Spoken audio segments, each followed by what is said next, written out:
नमस्कार, आप देख रहे हैं इंडिया 24/7 लाइव टीवी और मैं हूं आपके साथ आकांक्षा सिंह। प्रवेश प्रक्रिया में अवैधानिक आरक्षण नीति को लेकर विवाद गहराता जा रहा है। आपको बता दें कि इस मुद्दे पर वरिष्ठ चिकित्सक डॉक्टर संजय पाठक ने तीखा आरोप लगाते हुए कहा कि सामान्य वर्ग के छात्रों के साथ गंभीर अन्याय हो रहा है। उन्होंने डीजीएमई की दलीलों को भ्रामक बताते हुए आरोप लगाया है कि न्यायालय को गुमराह किया जा रहा है। डॉक्टर पाठक ने दावा किया कि आरक्षण की आड़ में आर्थिक भ्रष्टाचार भी हो रहा है। उन्होंने मुख्यमंत्री से इस प्रक्रिया में हस्तक्षेप कर इसे तुरंत रोकने की मांग की है। संजय पाठक ने चेतावनी दी है कि यदि उनकी बात नहीं सुनी गई तो इसके खिलाफ बड़ा आंदोलन खड़ा किया जाएगा और इस मुद्दे पर जनसभाएं भी आयोजित की जाएंगी। क्या कुछ बोले डॉक्टर संजय पाठक, आप भी सुनिए। कि DGME director general medical education जो है उनके द्वारा जो है व्यापक पैमाने पे जो है जो इस समय आपकी मेडिकल कॉलेज में भर्ती की जो प्रक्रिया चल रही है उसमें घोटाला मत चल रहा है। और 2006 के मानक यानी कि 2006 में जो है वो आरक्षण नीति बनी थी आपकी मेडिकल कॉलेज इंस्टीट्यूट में भर्ती को लेकर के, और उस भर्ती को लेकर के जो नीति बनी थी उसमें 21% यानी 21% जो है वो आपका एससी को देना था, और उसके बाद 2% जो है एसटी को देना था, और 27% जो है वो आपका ओबीसी को देना था। इस तरीके से 50% जो है इन तीन कैटेगरी में आपको विभाजन किया गया था, और बची हुई 50% में जो है वो आपका जो है सवर्ण जो है उनको किया गया था। इस नीति के अंतर्गत ये सारी क्रियाकलाप चल रही थी। 2010 में मायावती जी आई शासन में, तो उन्होंने जो है एक एसपीसी स्पेसिफिक कंपोनेंट प्लान चलाया। अब अजीब किस्म की बात है, यह स्पेसिफिक कंपोनेंट प्लान क्या है साहब? तो ये पता चला कि स्पेसिफिक कंपोनेंट प्लान ये है कि इसमें मेडिकल कॉलेज जो नए बनेंगे उनको हम जो है आंशिक रूप से जो है वित्त प्रदान करेंगे, आंशिक वित्त प्रदान करेंगे। क्वेश्चन ये भी तो उठता है ना कि आप कोई अगर मेडिकल इंस्टीट्यूट बनाते हो या आप इंजीनियरिंग कॉलेज बनाते हो या आप मैनेजमेंट इंस्टीट्यूट बनाते हो जो सरकार का है, तो सरकार का तो पूरा ही पैसा उसमें लगा होता है ना। तो आंशिक क्या हुआ? अच्छा, अगर आंशिक हुआ तो उसमें आप शर्त लगा दोगे, और शर्त आप ये लगा दोगे कि वो माइट इज राइट, यानी कि पूरा सब आपका रहेगा, जैसा आप चाहेंगे वैसा आप करेंगे। तो इन्होंने क्या किया, पूरी नीति को जो है बदल दिया, उस नीति को बदल दिया जिसमें भारत सरकार का अनुमोदन था, जिसमें सर्वोच्च न्यायालय का अनुमोदन था। और इन्होंने क्या किया कि आपका 70% जो है वो एससी एसटी को दे दिया, और 15% जो है वो ओबीसी को दिया। इस तरीके से 85% जो है इन्होंने उठा करके जो है वो एससी एसटी और ओबीसी में कर दिया। बचा कितना साहब? 15% बचा, और उस 15% को इन्होंने उठा करके सवर्णों के कोटे में डाल दिया।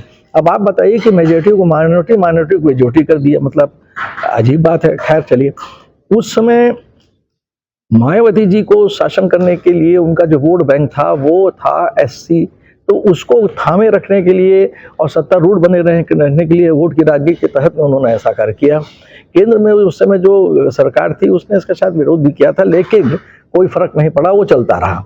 अब चलता रहा तो 2010 से लेकर के 2010 में इसका क्रियान्वयन हुआ, तो 2010 से लेकर के 2025 और 25 में इस समय भारतीय जनता पार्टी की, जैसा कि भारतीय जनता पार्टी बोलती है, डबल डेकर की सरकार, तो डबल डेकर की सरकार चल रही है। यानी राज्य में जो सरकार है वो भी उन्हीं की और केंद्र में जो सरकार है वो भी उन्हीं की। अगर राज्य सरकार कहीं से वित्त से या किसी भी चीज से कमजोर पड़ती है तो केंद्र की सरकार उसको संरक्षण देने के लिए तैयार है।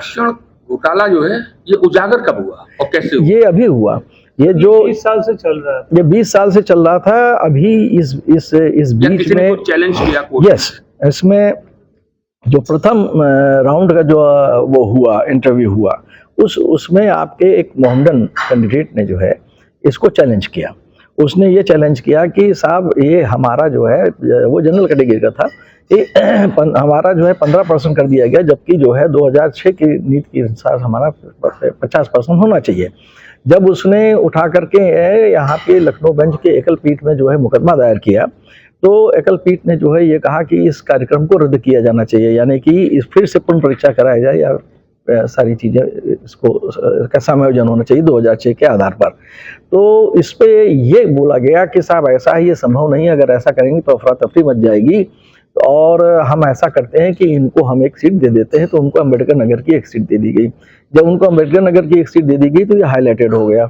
जब हाईलाइटेड हो गया तो ये सब तरफ पहुंचा, उस पर हमारे तक भी ये न्यूज़ आई, जब हमारे पास न्यूज़ आई तो तमाम सवर्ण जो अभी वो सब सामने नहीं आए हैं, तमाम सवर्ण जो अपना संगठन चलाते हैं, वो सब ने हमसे कहा कि संजय जी इसकी लीड आप लीजिए और लीड लेकर के इसको आगे बढ़ाइए, ये गलत हो रहा है।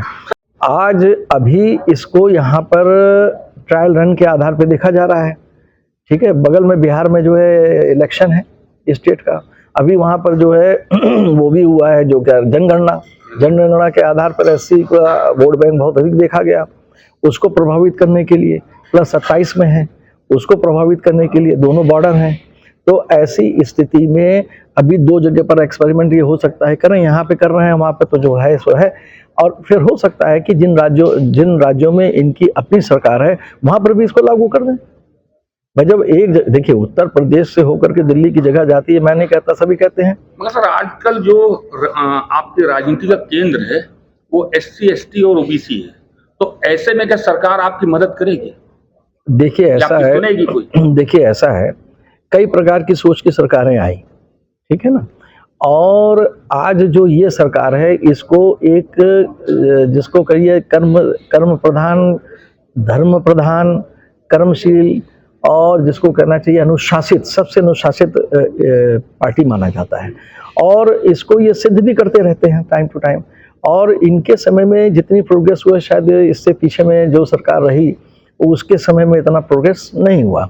सबका साथ सबका विकास लेकर के चलने वाली ये पार्टी जो है, ये पूरी कोशिश करती है कि हम सबके साथ जो है न्यायिक पूर्ण व्यवहार करें और न्यायिक कार्य करें और सबको उनका अधिकार क्षेत्र प्रदान करें। तो वुमेन एम्पावरमेंट को भी यही लेकर के आए।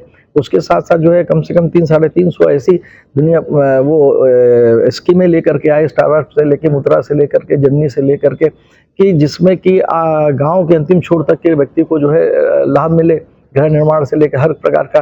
तो हम इस सरकार से ये अपेक्षा नहीं करते कि वो मानवीय मूल्यों के ऊपर अपने वोट बैंक की राजनीति को चलाएगी और अपने सारे सिद्धांतों को ताक पर रख देगी। क्योंकि ये पार्टी जो है केवल यशस्वी प्रधानमंत्री जी ने तो ग्वालकर और श्यामा प्रसाद मुखर्जी, दीनदयाल उपाध्याय, महामना जी की जो सपने थे उनको पूर्ण किया है। और वो वाकई में जो है एक ऐसे व्यक्ति हैं प्रगतिशील, जिसने राष्ट्र को जो है नई दिशा दी। और पूरे ग्लोब में यानी कि संसार में आज हम चौथे पायदान पर हैं इकोनॉमिक्स में। तो हम नहीं मानते कि भारतीय जनता पार्टी को जो है अपने मूल से भटक करके जो है सिर्फ वोट बैंक की राजनीति के लिए जो है सारे सिद्धांतों को गवा देना चाहिए। क्योंकि अगर हम संतुष्ट नहीं होंगे तो भले ही आप संख्या में ज़्यादा हो, लेकिन कहीं ना कहीं तो जो है ये आपको डेंट दे देगा। पूरा इंट्रो अपना मैं पंडित संजय पाठक, नमो सेना का मैं राष्ट्रीय महासचिव हूँ और अखिल भारतीय सनातन परिषद का संगठन मंत्री हूँ, जिसके अध्यक्ष माननीय श्री रविंद्र पुरी महाराज जी हैं, जो कि अखाड़ा परिषद अखिल भारतीय के जो हैं वो अध्यक्ष हैं।